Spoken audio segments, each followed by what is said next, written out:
Little storyteller.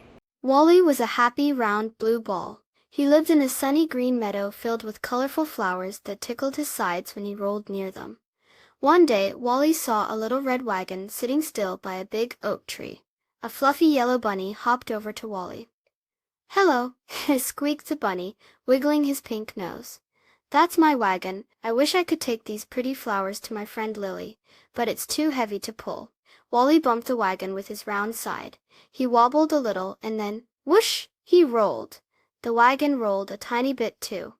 Wally giggled. Rolling felt fun.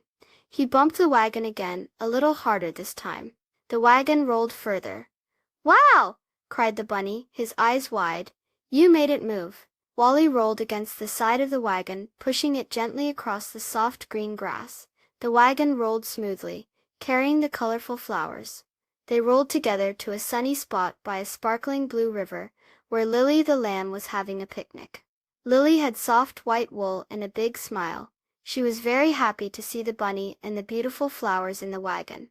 The bunny gave Lily the flowers, and Lily shared her yummy carrot sticks with Wally.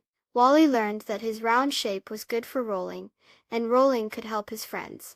It felt good to help. As the sun began to set, painting the sky in soft pink and orange colors, Wally the bunny and Lily sat together. Wally realized that even though they were all different shapes and sizes, they could all help each other in different ways. The bunny was good at hopping, Lily was good at sharing, and Wally was good at rolling. Please subscribe. Thank you.